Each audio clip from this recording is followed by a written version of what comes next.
Ladies and gentlemen, welcome to our Cold War Heritage serial speech. This is the fourth speech in our series, and this is a cooperation of the Lianjiang government and the National Taipei University in Taiwan. Today we have a very distinguished guest, Cindy Kelly. Cindy Kelly is the founder and the presenter of the Atomic Heritage Foundation. The foundation has several projects like the preservation and supporting the Manhattan Project National Historical Park. The Manhattan Project is one of the most transformative events of the 20th century. And due to the Manhattan Project, we entered the nuclear era, and the Manhattan Project also changed the history a lot. During that past few years, the foundation helped to establish the Manhattan Project, the National Historical Park, and also facing some interesting issues in the preservation and the conservation. So let's start. Let's welcome Cindy for the speech. Cindy, the floor is yours. Well, thank you very much. It's my pleasure and honor to be here and to talk to you. My experience has been, that these things take a long time. You need to have a historical perspective and a lot of persistence to make these things happen. But it's very well worth the effort, and I have just found my work on preserving this heritage to be so fulfilling and intellectually stimulating and exciting. So whatever happens, we're all looking for the holy grail of getting the international recognition, but on the other hand, just preserving the history for those who participated in it is very rewarding in itself.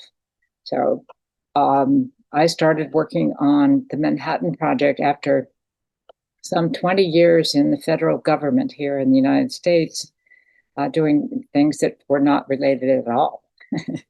I was a historian by training, but I had a detour in my career and worked regulating the chemical industry at the Environmental Protection Agency before shifting to the Department of Energy.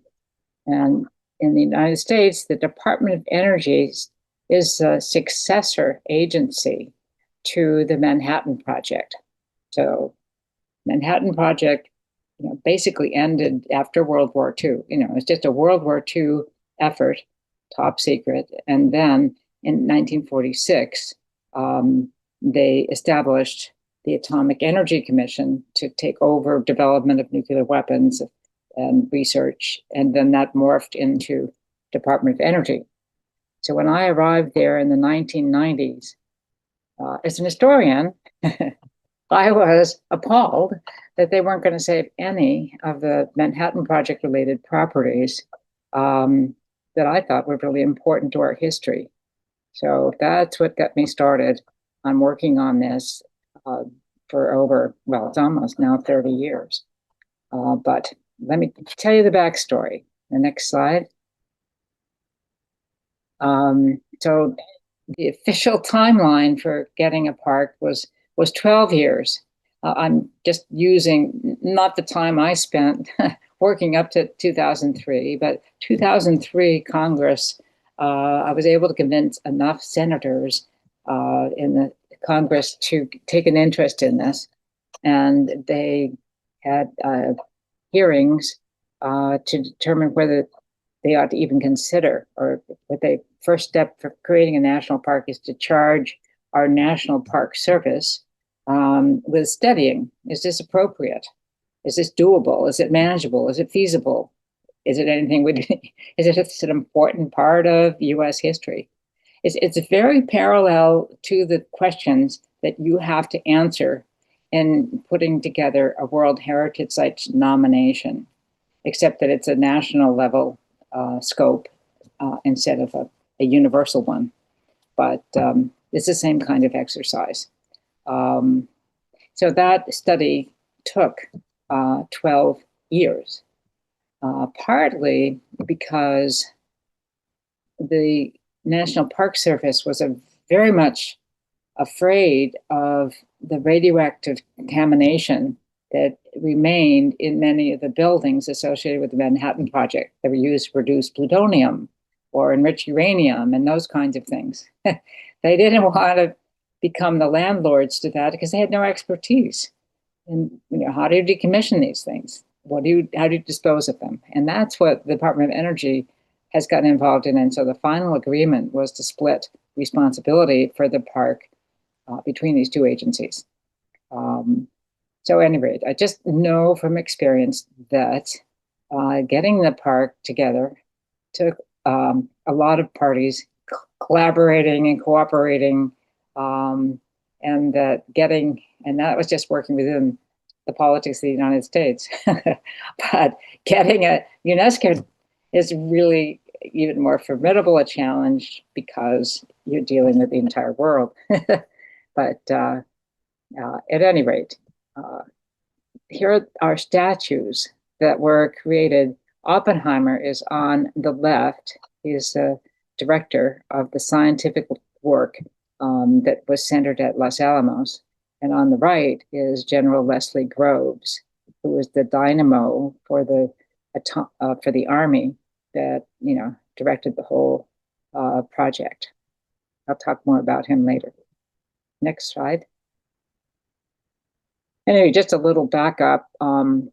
It was kind of a perfect storm that there were major discoveries in the 1930s at the same time that Hitler was rising to power. Everyone, or a lot of people, could see that a war was imminent, or Hitler was a formidable force who had huge ambitions to expand Germany, take over the world. And the scientists also had amazing visions of harnessing the energy of the atom. They kind of knew it could happen. And they were looking for which atoms lend themselves to be split and create a chain reaction that would release enormous amount of energy that's locked inside the nucleus of an atom. At any rate, Enrico Fermi, who is sometimes called the Pope of physics because he was infallible. He was rarely wrong about the physics, but he struggled to find which atom or which element would lend itself to this. And in 1933, he came very close to discovering that it was uranium that missed, which is actually good for history because he was in Italy at the time, and maybe Mussolini would have been the one who had the atomic bomb first. At any rate, the next slide. What happened was that two German chemists accidentally split the atom of uranium in December of 1938. And they didn't understand what they did. So they wrote their experimental findings to their former colleague, Lisa Meitner, who was Austrian and had working with them in Berlin for years, but had to flee just before the Nazis were going to basically arrest her because she was Jewish. So she had fled to Sweden, and she got the letter describing this, and she and her nephew discovered or decided that they really had discovered a way to split an atom, and that atom was uranium. So this news that uranium was the key element that could be, whose energy could be unleashed in a chain reaction, was announced to the world just 6 months before Hitler invaded Poland in September 1939. So this is an awful lot of, the World War II began just as they discovered how to make an atomic bomb. And every developed nation then started working on this project, from France to Britain to Germany to Japan to United States, UK, United Kingdom. Anyway, it was everybody wanted to try it out, of course. Next slide.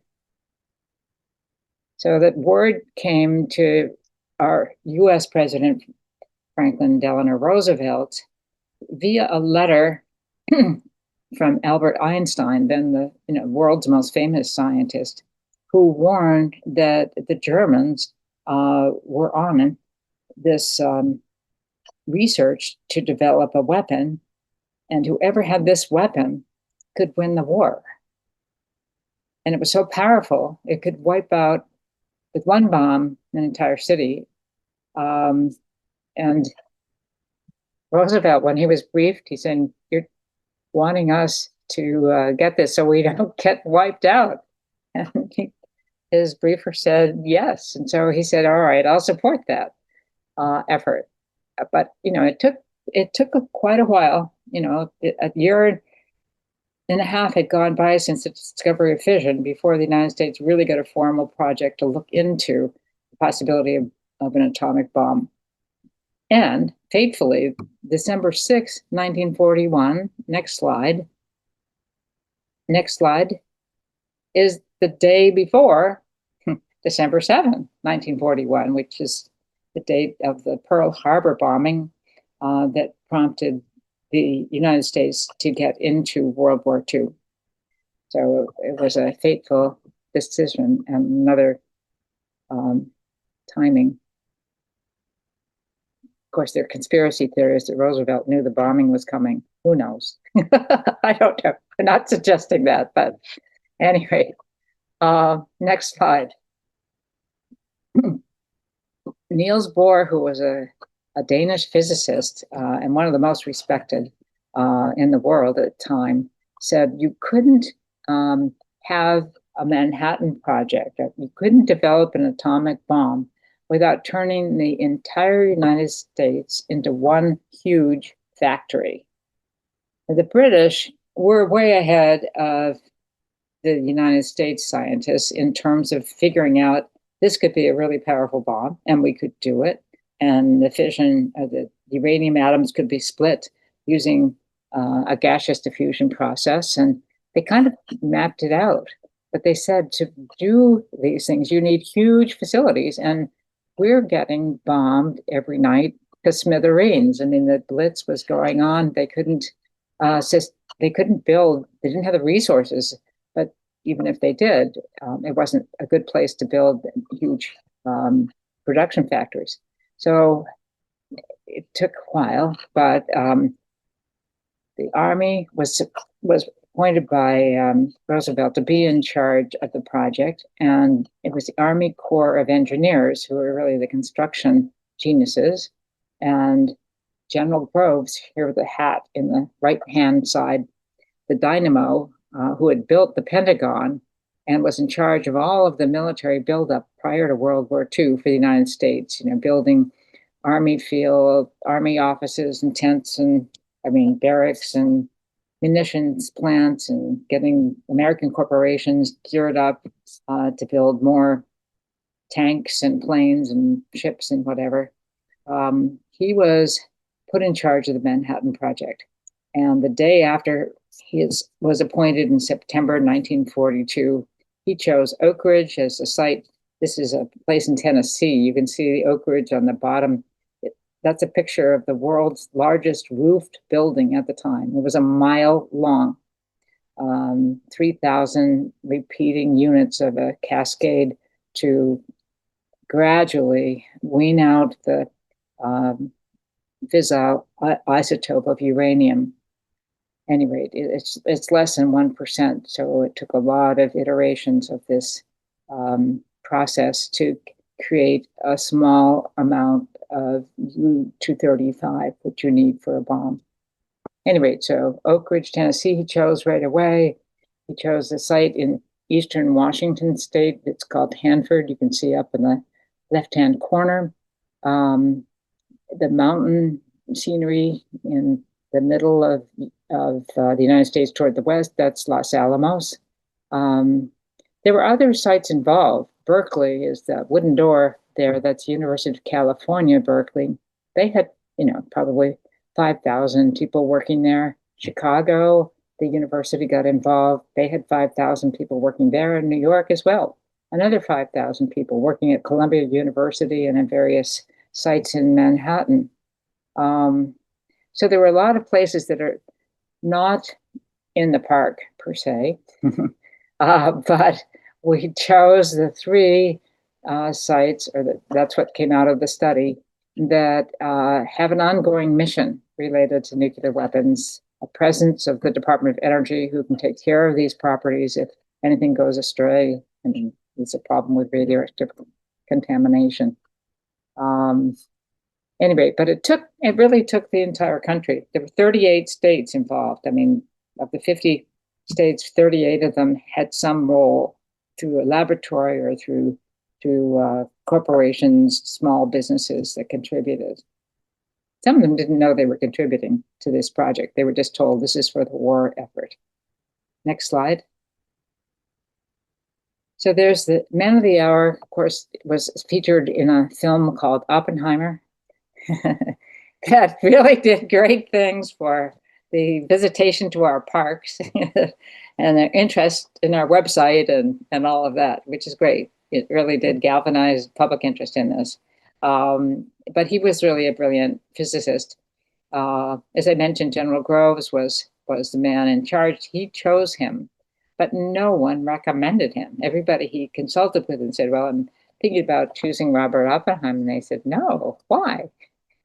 He has no management experience. He's rather eccentric, distracted professor, and he hasn't won a Nobel Prize. And yet, Groves saw in Oppenheimer a brilliant man who was very ambitious. Because he hadn't won a Nobel Prize, this was going to be his way to make his mark in history. And because Groves did not get the combat assignment he wanted, running the Manhattan Project would be his way to get his mark in history. So the two of them saw in each other the way to realize their own ambitions. Anyway, it was quite a pair. Oppenheimer's rail thin, nervous, always smoking. Groves was a chocoholic. That was the one thing the FBI worried about. He had a passion for chocolate. At any rate, otherwise he was the most disciplined man you'd ever want to meet. Anyway, the challenge was not to build just one bomb, but two, because they discovered that Little Boy, see the green bomb there, it was called Little Boy, that was used for the uranium, that sort of gun-type mechanism where you fire one piece of the material inside a cylinder of the other piece, and it mates with it and, creates the critical mass. That didn't work for plutonium. When they tried that, the plutonium, which was far more fissile, sending off particles as it was shooting down the cannon. This is in nanoseconds, basically, but there's enough time for the thing to, spend itself out. So it would have been a dud. So they had to completely change how to configure a plutonium-based bomb. And it was so difficult and wasn't going anywhere that Oppenheimer offered his resignation, said, I can't, we're not making any progress on this. But it was, so even though when you read history, it sounds like, oh, everything is a foreground conclusion. Here it's in the history book. Well, it really wasn't. It was touch and go. Next slide. At Los Alamos, they built a lot of buildings that actually no one saw for 50 years. And they were on laboratory property. You couldn't go there unless you had a special clearance, and you didn't just wander around. These were built for the duration of the war. So they put them up quickly. They didn't think they would withstand more than, I don't know how long they thought the war was going to last, 5 years. So they're sort of like the Silicon Valley story. The Hewlett-Packard started in a garage. So here we are. This is the Manhattan Project in a garage-like building. Very crude and simple. So these are the buildings that, of the 50 that were earmarked to be destroyed in 1997, when I got involved, we were able to save a cluster. And these were among that cluster called the V site. So they have been restored, which is terrific. The only bad news is they are still behind a security perimeter. And it's been 15 years, but we're hopeful. It's like Plymouth Rock. I mean, that's one of the places where the early pilgrims came to the United States from England in 1620, and it's still there. So we have to figure 300 years from now, people may be able to see this. It's okay. You take a long-term perspective. Anyway, so the laboratory, it's important to the Cold War because right after World War II, they had a hiatus where they weren't sure there would be a future mission, but then the Cold War ramped up and they got involved in designing the hydrogen bomb and working on that. And they're still active today. That is the laboratory.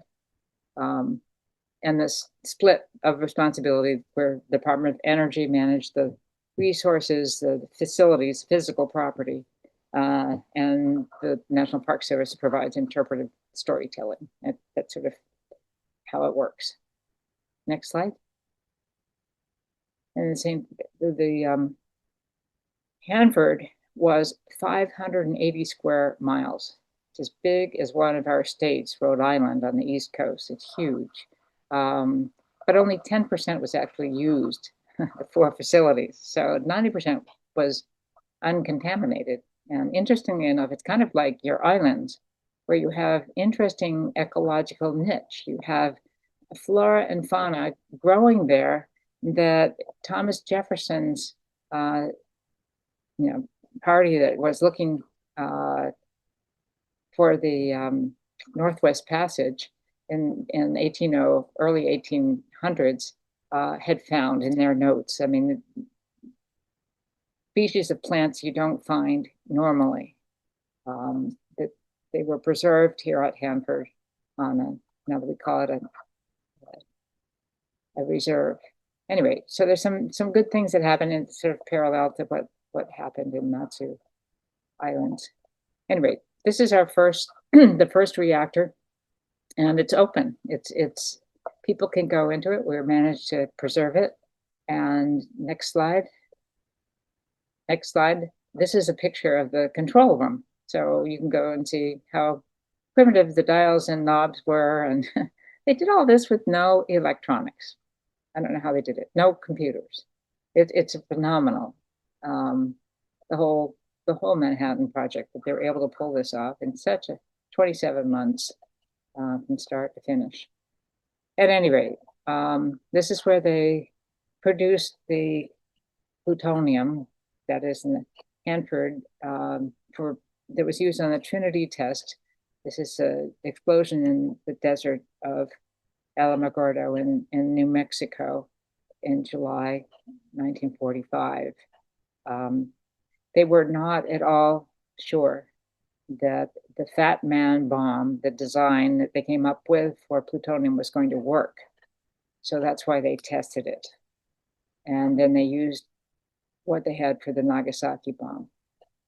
And then it worked. The production of plutonium continued throughout the Cold War and became the basis for the nuclear weapons arsenal that ramped up to about 30,000 weapons.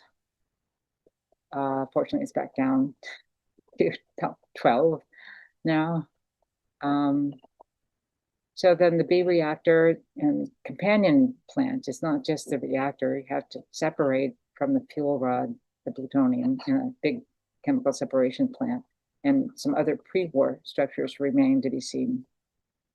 As with most stories, there were some settlers there, not very many, 1,000 maybe, that were displaced. And the tribes that used to camp and fish, they were sort of a winter or summer grounds, I guess, where they enjoyed the use of the cool waters of the Columbia River and the mountains on the site, but were restricted. We couldn't go on there during World War II and for many years after.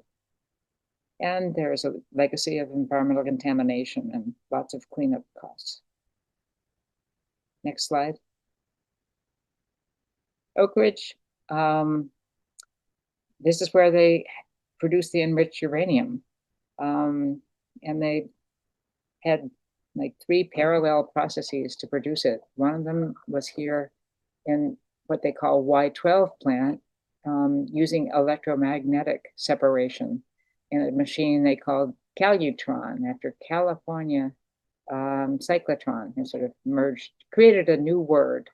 And these women, since they were about the only ones available to work, because all the able-bodied men of that young age, or up to, age 35 or something, were off fighting in the war. So the women had their day, the chance to work, and they really enjoyed it, and they were very good at it. The physicists who designed these plants never thought that you had to be a physicist to do this, for sure. And they were amazed when the women did it better than they did, without knowing what they were doing, just fiddling with the dials. But they were good at that. Anyway, next slide. There were 75,000 people who worked at Oak Ridge on the various plants. And one of the plants was the X10 so-called graphite reactor. They use these codes with a combination of letters and numbers that don't mean much, but they're supposed to fool the enemy. So anyway, this reactor was a kind of prototype for the ones built at Hanford. It was air-cooled instead of water-cooled. I mean, they were very different as it ended up, but it tested a lot of other principles. And it went on to have a very useful life in producing medical isotopes to use to diagnose disease and to cure cancer of various types. And anyway, very interesting. This as an architect, you'd be interested in knowing that this was one of the first planned urban environments. It was purpose built. There was nothing there. Skidwood,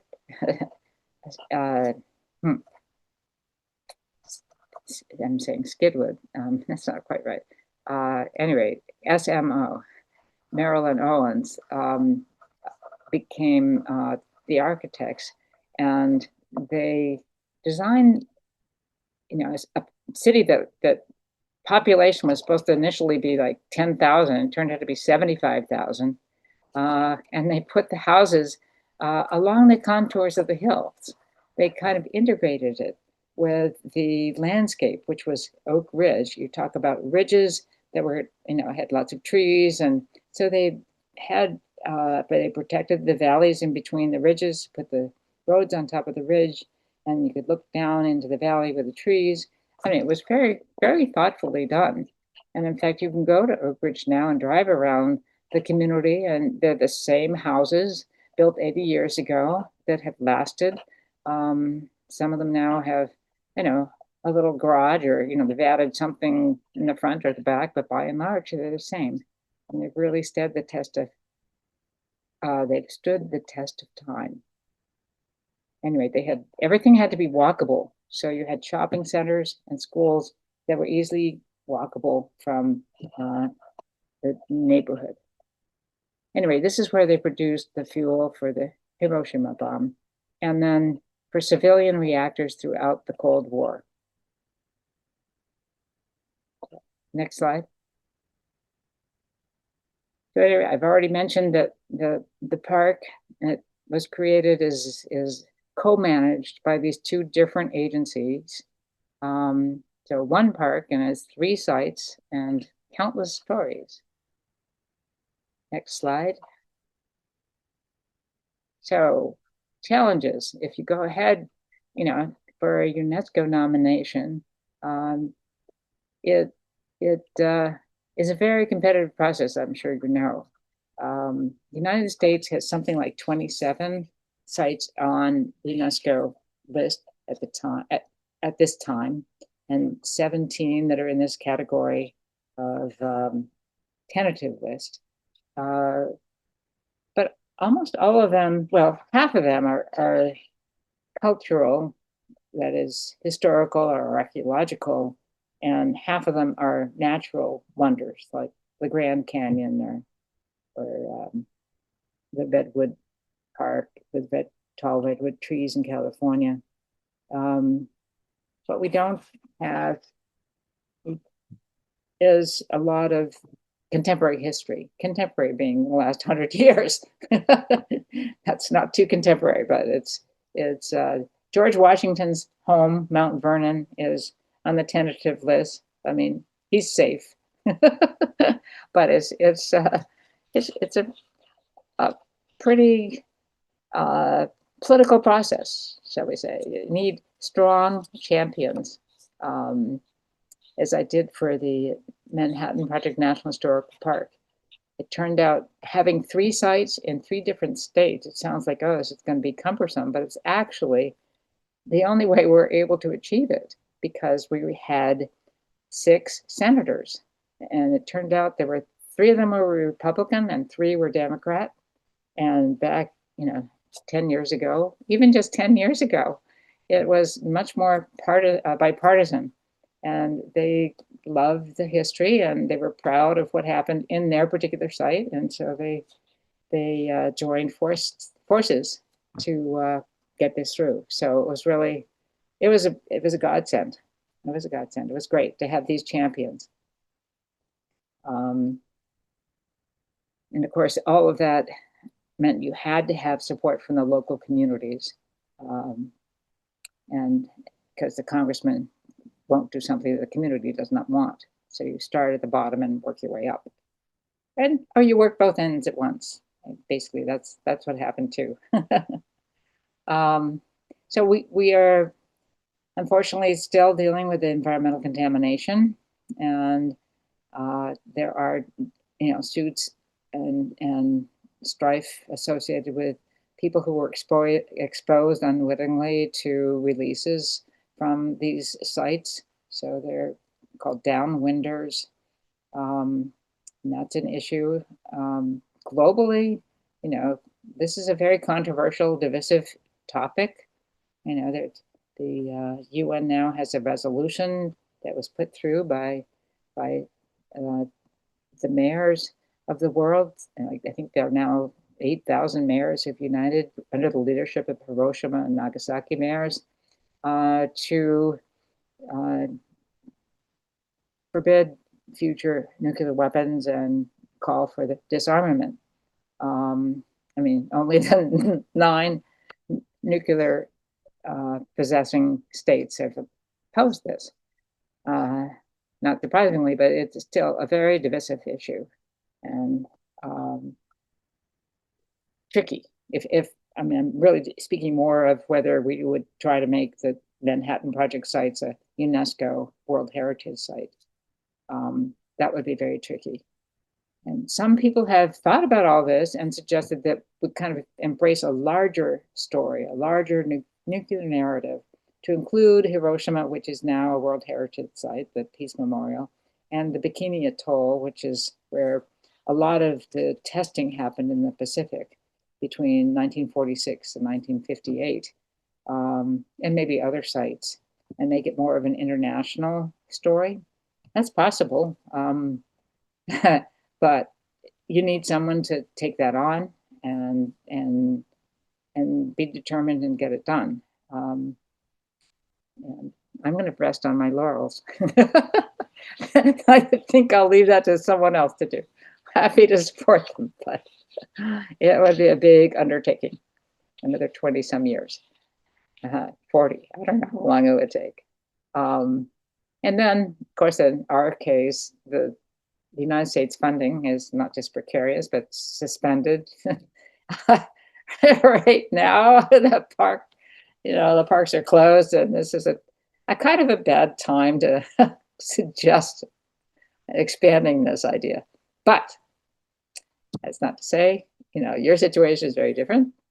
But it's an interesting time.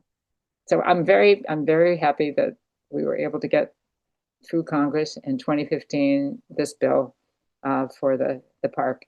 I probably should add, it started out with this one park that we wanted, but as the bill went through the process, it was attached to the must-pass National Defense Authorization Act, which basically funds the military every year.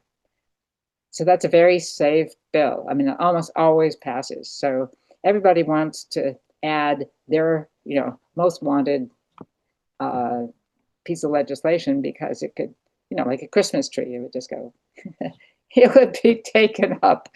But everybody wanted his or her own park. It ended up with 100 different parks. So it was not just the Manhattan Project National Historical Park, but there were 17, I think it was 17 new parks or 7 new parks and 17 amendments to existing parks and 30 wildlife places. And it was a lot of actions that had been pent up for 5 or 6 years when Congress wasn't pushing any parks through. So anyway, we all benefited. Thank you, Cindy. I think you have introduced the park very briefly, but very clear, and the site and even some attributes of the site, the park. So now I have some questions, and maybe you can give a more detail about these things. First things I'm very interested is the legislator, like the Congress person, their help, because mostly as you speak, there are so many help from the legislators in different level. Can you give us more detail or some more story about this kind of help and how they affect the decision and how they affect the decision and the management of the sites? The legislatures, the congressional legislators, well, they were instrumental in getting, the Park Service study. That's the first thing Congress has to do in our process, is to authorize a study of whether it's feasible, suitable, and what the management would look like and what the costs would be of creating this. And that legislation was introduced in 2003. This is under President Bush, who had sworn there would be no new parks under his administration. And I was invited to testify, and I was among 5 people who were testifying about 5 different initiatives.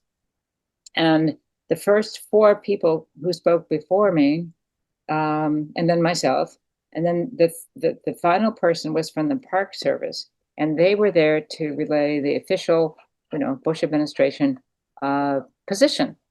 And with respect to the first 4 proposals presented by people who spoke before me, was no, no, no, and no. And then finally, when it came to the Manhattan Project proposal, the answer was,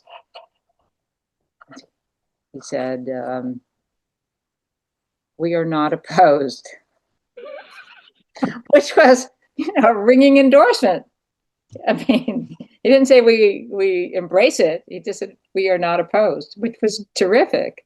So that went through.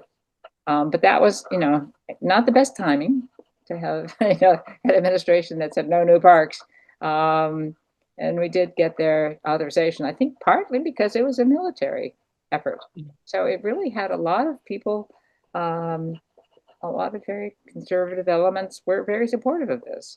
And there were scapegoats. There were people, who had opposed nuclear weapons for 70 some years and, didn't want to honor the use of nuclear weapons, but that wasn't the idea. I mean, if you take the history and you try to pretend there weren't any, that we didn't make them. Oh no, not us. Where does that get our history? No, I don't know. I guess that's, some people are thinking in those terms, and we deny what really happened. It's not the best way to come to terms with who we are today. Okay. Yeah. We did luck out. We got it through. Very, very lucky and a very important decision on this site. I know, we Yeah. were very lucky. And so my second question is, as we see that they choose the 3 sites only, but actually there are so many other sites involved in the Manhattan project. So how they choose and why to choose these 3 sites, and for these 3 sites, since the site and the story is top secret, do you think the visitor are interesting to the topic, or the movie is a good way for the preservation? So my question is how they choose the 3 sites, and how to how it opens to visitors, and is visitor interested to the topic, or they need some other method to get interested in this topic? Well, I can answer the last question first. I must say that the movie has galvanized interest, and we saw that in World War II history. There was a commission to do a World War II monument on our National Mall. You know, this is a grassy stretch, not a shopping center, that runs from the Congress, you know, down to the Potomac River, and they wanted to use a piece of this. It's about, you know, a couple of miles long. They wanted to use a piece to develop a World War II memorial, and they had a commission that worked on this for probably 15 years, and they weren't getting anywhere. They weren't getting much money at all. And then the movie Saving Private Ryan came out with Tom Hanks, and that changed everything. Oh, this is an interesting story. When did this happen? You know, and people, they created a commission with Tom Hanks, and he had been in another movie. Was it called Castaway? Something like that. Anyway, it had to do with his being on an island in a FedEx package. Yeah. Anyway, so Wilson. Yeah. So Fred Smith, who was head of FedEx, he joined, and then Bob Dole, who was a senator and a World War II veteran. So the 3 of them then, you know, galvanized the fundraising, and they got money enough to build it and to create an endowment to preserve it. So we've been very lucky to have this, you know, biopic on Oppenheimer, even though it was all about Oppenheimer and who he was. It was a far more interesting story than just sort of, you know, marching through, and this happened in Los Alamos and this happened in Oak Ridge. You know, it was a, you know, a gripping movie, but that's all we need. I mean, and people can learn about these other sites, and they've been coming, and we've had a lot of students who do History Day projects. There's a competition here that you know has students compete with history projects, and that's nice. They often pick the Manhattan Project, or a lot of them do. But yeah, it's a good question. But why they choose these 3 sites only? Oh, the 3 sites. Well, they were kind of logical in that the 3 sites were each purpose built during World War II just for this reason. The other sites I mentioned, like in New York, Columbia University, that existed since the 1780s. I mean, they were a university doing lots of things. Same with the University of Chicago and the University of California, Berkeley. You know, each of those 3 sites I mentioned had like 5,000 people working on them, working on the Manhattan Project in secret, but it was just one story among many of, you know, 100-year history of the university. You know, it wasn't their main thing at all. Whereas in the case of these 3 sites, this was why they were built. This was their purpose. There was a 4th site that a congressman from Ohio thought, hey, this is cool. We want one here. We have a history. they did some work at Dayton, Ohio, and wouldn't it be nice if we had, a national, part of the Manhattan Project National Park? But most of the buildings where that work had happened had been torn down, and Park Service studied it as a possibility for adding as a fourth site, but said that it lacked integrity. There was nothing there. There wasn't enough there to warrant being part of the park. So that didn't get there. Yeah. So my last question is about the National Park Service. Since the now is the part of the national park, and but as I saw, there are some not management by the national park. There are still some sites are management by Department of Energy. So my question is what's the role of the National Park Service in this project, in this park, and in this case, I think the building is not the only thing or important thing for this park. Maybe the machine and the facilities are more important than the building. Am I right? Or and how they dealing with the preservation of the machine and the facilities? Well, I spent 10 years trying to fight to save the world's largest roof building at the time. Okay. Not its entirety, but it was made by little sections, 3,000 sections. I wanted to save a slice to give people a sense it's like a dollhouse. You tear away the sides and you see, aha, they used the upper floor for this purpose and the next floor. I thought it'd be very cool to see the machine parts all by themselves. We have that. That's what we're left with for the K25 site. This is the code name for that plant.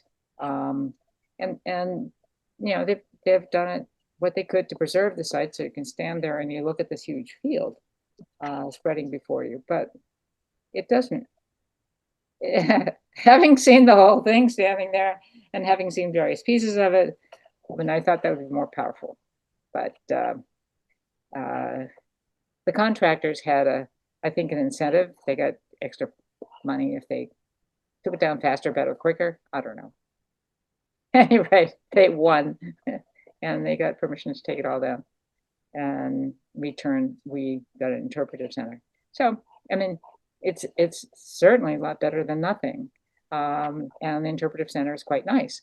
But, personally, I like to see, the real McCoy. I like to go into your tunnels. I'd be fascinated to go into those tunnels and see how cool and damp they were and try to imagine people living there.